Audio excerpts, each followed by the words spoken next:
So, hi all. I have planned to talk about a few things, and I hope that they can come handy if you are in a situation as nasty as I am in, or even if this is not the case. By the way, I did something really exciting recently. I'm really excited about. I contacted a study group and offered my information on gang stalking for research. Practically, myself and gang stalkers will be sharing a lab project. Well, this is not something I like. I mean, I wouldn't like to share anything with gang stalkers, but I think this can be beneficial for many people on many levels. So let's check on a few other things I have planned. First is on hackers' best buddies. Um, the best buddies of hackers are any devices that can connect to internet, and smart TV is one of them. It has microphone, monitor, some settings and apps can make it happen. And it's also possible to install some apps that can be, they're not default. They don't come with as default, but it's possible to install later. Anyways, so I have added two of many links I googled in the comment sections, and you can go and look from there. Now, how it happens. Imagine you're at home, just being you. If you were unlucky enough to draw the attention of a hacker to yourself, then congrats, you have potentially been big brothered. The hackers can use the footages they register of you in different ways, like stream it online to cyberbully or and or and or monetize it uh, to deepfake you. I have previously recorded an audio on deepfake. I'll put the link in the comment sections just as a reminder. It has also some other links added to that. Anyways, um, they deepfake to match what is recorded to their agenda. Like with a good deepfake, you can be seen like in unlikely scenarios saying things you would unlikely say. The point is to present a fake you, but at the same time, it seems as if it has been you. Um, Recently, somebody asked me why anybody would want to hack me instead of hacking a celebrity. I joked that I am some sort of celebrity. People I have never met already know me. And then I told that person about the incident I had in Barn when I was walking on the street. 4 or 5 kids from schoolboys, and they were coming in front of me, and one of them said to the other, look, that's her, the blonde girl, you know? So practically they had seen me somewhere. I'd never seen them anywhere. And I'm not blonde, by the way. So, but it was directed at me. I had just highlighted my hair. Well, so this is something to take very seriously. Actually, some public figures had been defaked as well. So let's see. I lost the line to the in the script. All right. So, anyways, I can think that hacking public figures is risky because they have good resources to trace the hacker, and they also have a media coverage to say their side of the story, whatever it is. Plus, they have fans and haters, both sides with comments and so on. So it's too much headache, not worth the trouble for most hackers.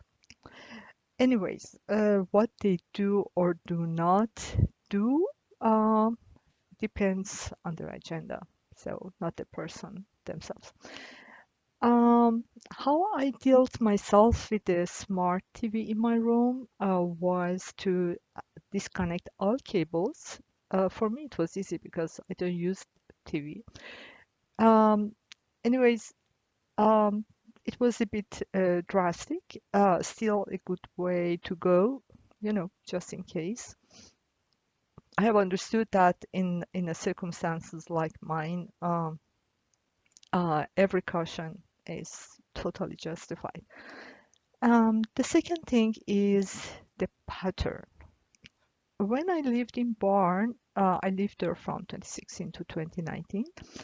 The girl who shared the house with me slammed the doors as hard as she could and as often as possible. I even once caught her leaving her favorite couch, just to slam the middle door to go back to the couch. That was such hilarious accident. If I had a day off from the office, she made sure to be off herself too. And if I didn't go to the office without a prior notice to the office, she would come back from work much earlier and usually sweaty and very much in hurry than usual to babysit me. Um, in north of Dock, I was babysit by the neighbor on the right, who was actually one from Section 1, um, uh, the same gang stalkers, who moved in right after the owner of the apartment where I lived moved out. Well, the owner of the apartment I lived in was living in the same apartment with me. So, the girl who moved in with me was an absolutely amazing person, quite refreshing after so many bad events. But unfortunately, she had to leave before countries closed their borders because of the pandemic. So it was a very good fresh air. I really enjoyed it. Where I live now is not different. There is a guy who lives right next to me, slams the door of his room a few times during the day. Nobody in the house does that, but nobody objects either. Um, he also stays at home most of the time. The same things that girl in Barn did. The same tactics, the same gang stalkers, footprints, whatever. Anyways, and now on the vaccine day, we finally, this is finally finalized. This is the email I received on March 25th. So, dear Miss Me, I have investigated your complaint based on the evidence available to me. I'm satisfied that you did receive your COVID-19 vaccine on Tuesday, 11th January at 15:04. I mean 15:04. So, um, as per my letter of the March 8th and my telephone calls on February 25th and March 15th, the pharmacy department is responsible for the medicines management of the COVID-19 vaccines prior to administration. Pharmacy oversee the correct storage, issuing, preparation, checking, and documentation of the vaccines. Each vaccine dose is recorded manually and electronically for quality assurance and traceability.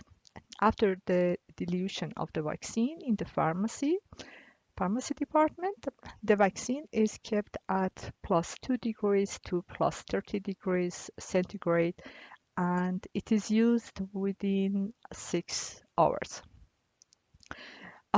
Once the pharmacist gives the final quality assurance, they issue the drawn syringes containing the vaccine and the empty vaccine vial to the clinical lead. The empty vaccine vial and the drawn syringes are checked by the clinical lead and the vaccinator prior to vaccine administration. Each drawn syringe is checked again to ensure it contains the correct amount of vaccine. The number of drawn syringes are also counted to ensure it corresponds with the number issued by the pharmacy department. This process was followed on Tuesday, 11 January. So, the vaccinators are responsible for completing COVID-19 vaccinator training and for administering the vaccine in accordance with that training. Prior to administering your vaccine, the vaccinator obtained your consent to vaccinate. She checked your medical eligibility and recorded the vaccine details, included the name of the vaccine, which was Pfizer, the vaccine batch code and expiry date. Once the vaccine was administered, she recorded the vaccine time, which was 15/4, January 11th, and so on. I have completed an internal audit trail on the vaccine that was administered to you on 11 January. So batch number of the vaccine, the batch number. When removing the vaccine from the fridge, the vaccine was scanned to the system by the pharmacist. This was Pfizer vaccine, file number, dispensed by the pharmacy on, anyways. Batch number of the diluent. This is a number. The vaccine was prepared by the pharmacist at 10:30 a.m. on 11 January. The expiry date of the vaccine was 4:30 p.m. on the same day. The vaccine was administered to you at 15:04 on January 11th. This is long. The dose of the vaccine was Pfizer. The batch number of the vaccine administered to you was recorded in your vaccination record card. All of this information is recorded in the name of the system, which supports and automates the record keeping for each individual's vaccine.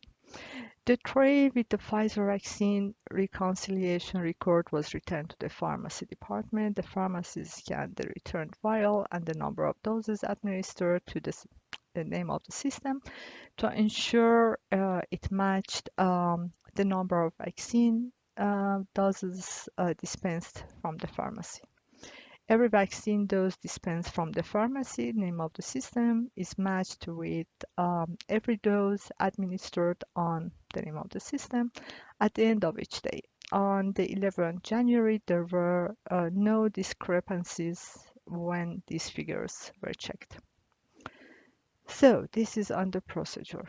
Now, um, it goes like this now. During our telephone call on March 15, you said that the vaccinator entered the vaccination booth with a man. This person was the clinical lead that was on duty on 11 January. The role of the clinical lead includes supporting the vaccinators by addressing clinical questions such as eligibility for vaccination. I'm sorry if you felt the clinical lead should not have asked you medical questions. This is actually a very important part. Just note this part, including questions about your allergy status. However, he was doing his job. It is very important prior to the administration of any medication, including vaccines, that information pertaining to previous allergic reactions and allergies are known. When we spoke on the phone on the 25th February, you said you will not be proceeding with your second vaccine. Again, if you change your mind, please let me know and I will personally arrange an appointment for you in the name of the vaccination center. So you have asked that your complaint is escalated.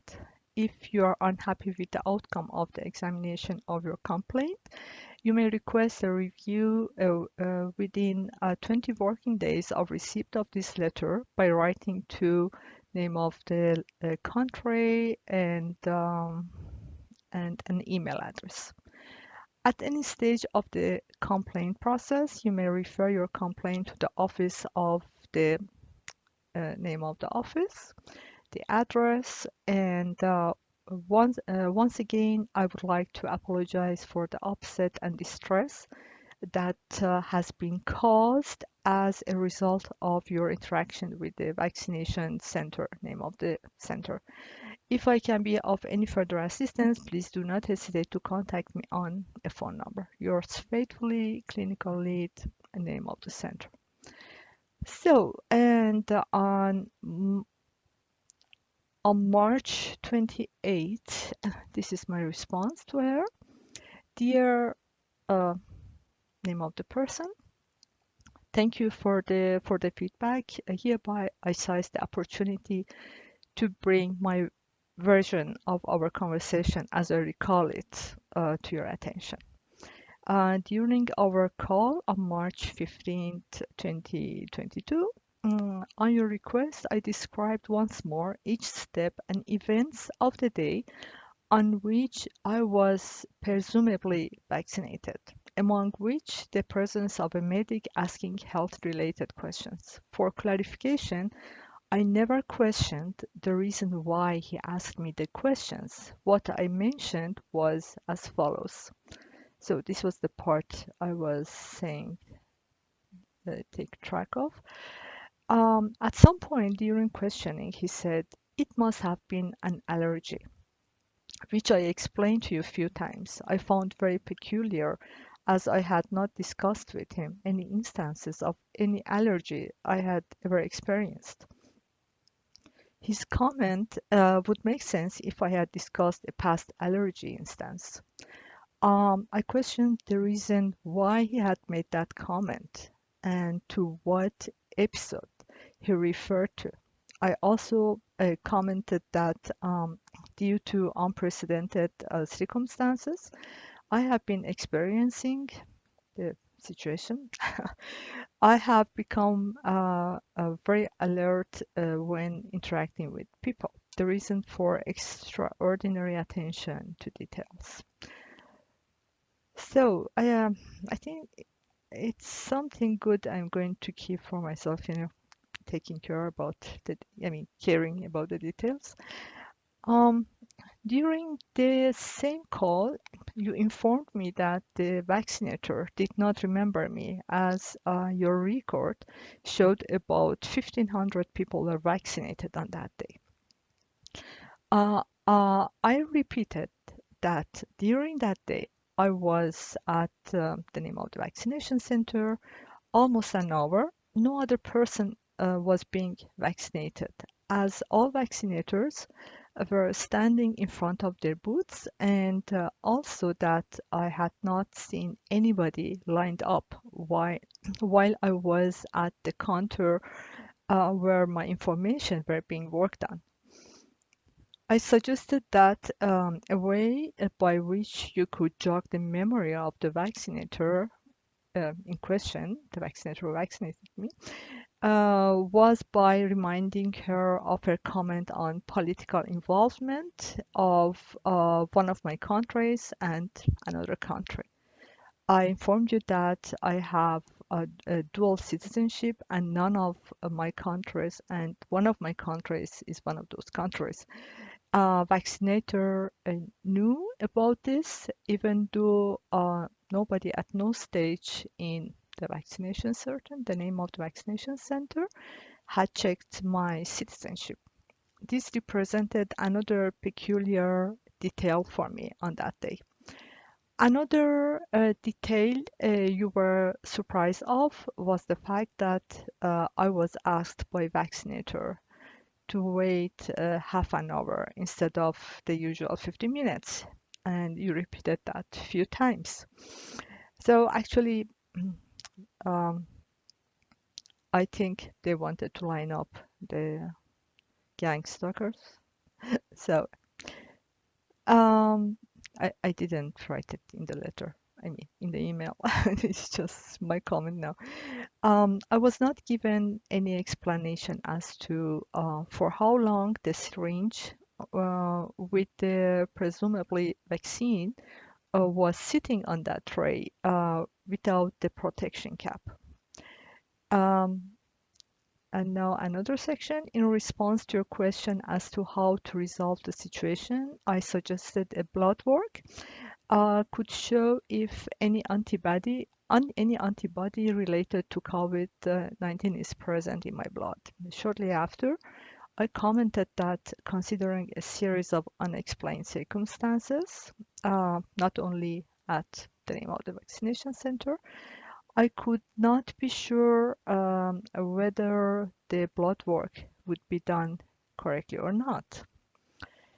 Uh, I also mentioned that until the end of 2015, actually, I think it was like end of 2016. I think this year I made a mistake. I have had no trust issues in health system in the name of the country. I thank you very much for the information on the procedure and on the details of the vaccine, which you found in your database. Unfortunately, it does not demonstrate if the injection given to me was what had been officially registered and does not provide any justification for the length of time the syringe was on that tray without a protection cap and other points I have stressed out in this email. As mentioned during the call, I cannot neglect a health-related issue and its consequences, the reason for which I'm following up on this issue attentively. So thank you again, and please feel free to contact me for any further information you may require. Kind regards, and then my signature. Now, about something else. Last week, I was watching an interview with an Australian girl on YouTube. She was imprisoned for 2 years in a small cell with a TV which was on the whole day, showing the same bad show over and over. She was under surveillance the whole day. She could leave her cell twice per day for a few minutes just to get air. Um, it was very interesting. I could relate to her experience despite few differences. Like, I do not live in a cell, but I am confined to my room, apparently on my own choice, literally forced by outside factors. Well, it is also true that I'm working on some projects and I am extremely busy, but under normal circumstances, nothing could keep me at home so long. That was impossible.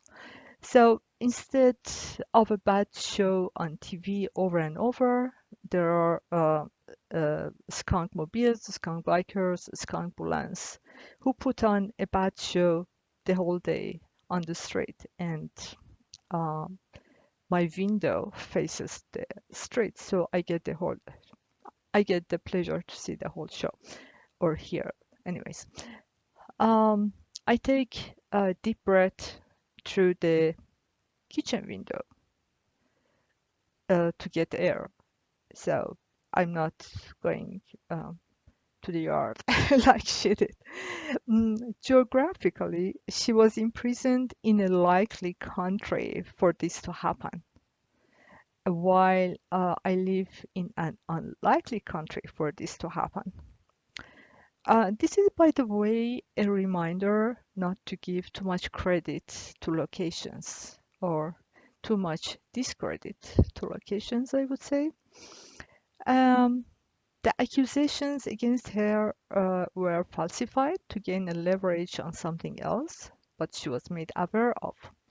The same is in my case, with the exception that I have not been made aware of the leverage in play here. So that girl was practically taken hostage. Me, I'm still a hostage. Anyways, happy days. This is the end for now. Have a good weekend and take care.